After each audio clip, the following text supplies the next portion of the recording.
Le livre s'appelle « Un président ne devrait pas dire ça, les secrets d'un quinquennat ». Il est le fruit de 60 entretiens avec le chef de l'État et est co-signé par Gérard Davet et Patrice Lhomme. Il monopolise les commentaires depuis ce matin. Parallèlement, François Hollande accorde une interview au Nouvel Observateur intitulée, et le titre est important, « Je suis prêt ». Frédérique Espagnac, bonjour. Bonjour. Vous êtes sénatrice socialiste et je précise que vous avez été proche de François Hollande puisque vous avez été son attaché de presse pendant 10 ans. Quelque chose enflamme, comme l'on dit, les réseaux sociaux depuis 1 heure maintenant. C'est un tweet de Valérie Trierweiler qui, on va le voir, tweet un texto que le chef de l'État, lui, on va dire, aurait envoyé, parce qu'on va vérifier, bien sûr, son authenticité. Il date de 2005. Je suis avec ma copine Bernadette dans une grande manifestation dans son canton. Je lui ai fait un numéro de charme, mais tu ne dois pas t'inquiéter. Elle a fait, dans son discours, elle a fait un lapsus formidable. Rire général, même chez les fameux sans dents. Ça date de mai 2005. Ça peut avoir un effet ravageur terrible si c'est authentifié.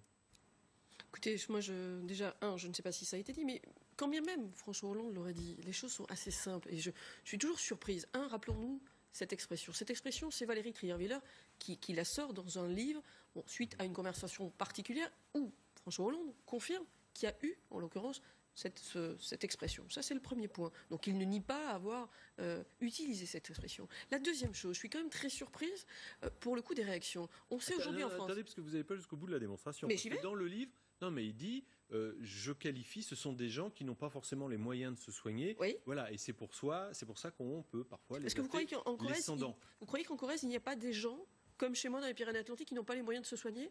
Aujourd'hui en France... L'expression, c'est ça qui peut choquer. Voilà, parce que c'est une expression. Ne t'inquiète pas, si ces propos sont avérés, ça prouve bien... On vérifie. Déjà, ça prouve bien qu'il répond à Valérie Trierweiler sur sans doute l'impact qu'a eu cette expression qu'elle a elle-même utilisée, visiblement. Et ça date de 2005. Écoutez, en tout cas... Ne t'inquiète pas. Donc moi, je veux vérifier que ce SMS est bien le bon. Et 2, dans tous les cas de figure, je rappelle juste une chose. Il a bien dit qu'il avait utilisé cette expression et que c'est une réalité aujourd'hui en France. Beaucoup de gens qu'on voit au quotidien quand on est un élu de terrain savent que les gens qui vivent sous le seuil de pauvreté, malheureusement, font le sacrifice de leur santé. Et on le sait, ça fait partie aujourd'hui de la réalité de beaucoup de nos concitoyens. Et si à Paris, les gens ne le voient pas, ne le vivent pas, moi, en tant que sénatrice des Pyrénées-Atlantiques, je le vis au quotidien. C'est un moyen de retourner quand même la situation. En rien, je vous dis juste qu'on a un président qui n'a jamais nié, qui a clairement assumé ses propos et qui sont ni plus ni moins la réalité des choses. Encore une fois, cette expression, elle n'a pas été sortie par lui. Je rappelle que c'est le fruit d'une conversation privée. Je ne sais pas si ce SMS est vrai. Dans tous les cas de figure, c'est une conversation, quand elle a été relatée, entre François Hollande et Valérie Trierweiler, qui n'a pas vocation à sortir publiquement. Je le rappelle quand même. Titre du Nouvel Observateur, interview du président de la République. Je suis prêt. Ça, c'était une interview accordée il y a quelques jours. Vendredi, tout à fait. Dans tout le contexte actuel, le livre, cette histoire. Je précise quand même que François Hollande ne savait pas que le livre sortait jeudi. Donc, comment d'ailleurs, il accorde 60 interviews. Il voit 60 fois nos deux confrères. Et il ne pose pas une fois la question, ce livre va sortir à quelle date ? Écoutez, je pense qu'il leur a posé. Visiblement, la réponse n'a pas été celle qu'ils lui ont peut-être donnée. C'est déjà la première question.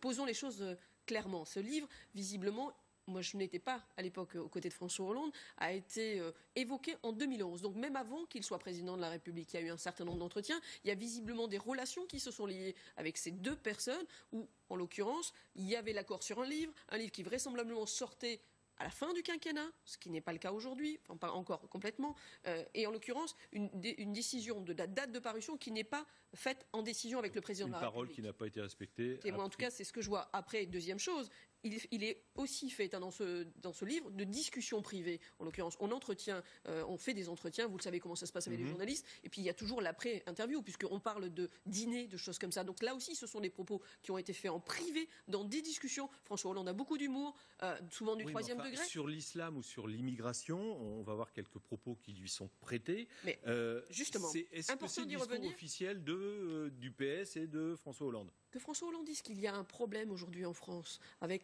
ce qui se passe avec la question de l'islam. Écoutez, je suis désolée, c'est ce que vivent nos concitoyens au quotidien. Est-ce qu'ils pensent certains? Moi, c'est pas ce que je pense, mais ça a été le quotidien d'un certain nombre. La deuxième chose, je suis désolée là aussi de vous dire, quand il parle d'immigration, oui, il est pour plus d'immigration légale, moins pour de l'immigration illégale. Quand on lit les propos, je pense qu'il y a trop d'arrivées, virgule, d'immigration qui ne devrait pas être trop là. Donc, il faut interpréter cette phrase comme ça. L'immigration qui ne doit pas être là, c'est l'immigration illégale. Donc légal, on peut continuer à faire venir, illégal, on stoppe. Oui, puisque les choses ont été cadrées avec Bernard Cazeneuve de ce point de vue-là pour aussi accélérer l'étude des dossiers des uns et des autres. Donc voilà, mais néanmoins, il est très clair sur, évidemment, l'immigration illégale. C'est un problème dans notre pays qui a été géré. Il faut le comprendre comme ça. Il faut le comprendre comme ça. Donc quand il dit qu'il y ait un problème avec l'islam, c'est vrai, nul n'en doute. Mais je ne vois pas où est le souci. Oui, absolument. Pas de problème. Est-ce que vous considérez quand même, parce que quand on voit toutes les réactions, voilà, depuis ce matin, on en parle sur LCI et ailleurs, est-ce qu'il peut se présenter en 2017? Est-ce que vous l'imaginez? Il y a un tir de barrage terrible. Oui, mais ça veut dire qu'il fait peur, François Hollande, au final. Puisque malgré tout, tout le monde nous explique qu'il est affaibli. Moi, je vois un président qui est, comme il a dit, qui est prêt, pour plein de raisons. À la fois parce qu'il n'a pas à rougir de son bilan, en effet parce qu'il justement, il revoit dans le Nouvel Obs. Elle est très importante, cette interview. Je crois qu'elle est très vraie. Elle sort aussi peut-être du François Hollande que les gens ont vu. Entre le discours de Wagram et cette interview du Nouvel Obs, ça correspond à François Hollande que je connais, comme vous l'avez dit, depuis 20 ans. C'est quelqu'un qui est très clair dans ses opinions. C'est quelqu'un qui est assez tranché. C'est quelqu'un qui peut être assez clivant. C'est quelqu'un qui est très dur. C'est quelqu'un qui, contrairement à ce qui a été présenté, prend des décisions. On l'a vu sur le Mali, on le voit sur la Syrie, on le voit avec Poutine. Voilà. C'est un homme qui 2017, il l'a toujours en ligne de mire. Mais il n'a jamais... voilà, il est là au service des Français.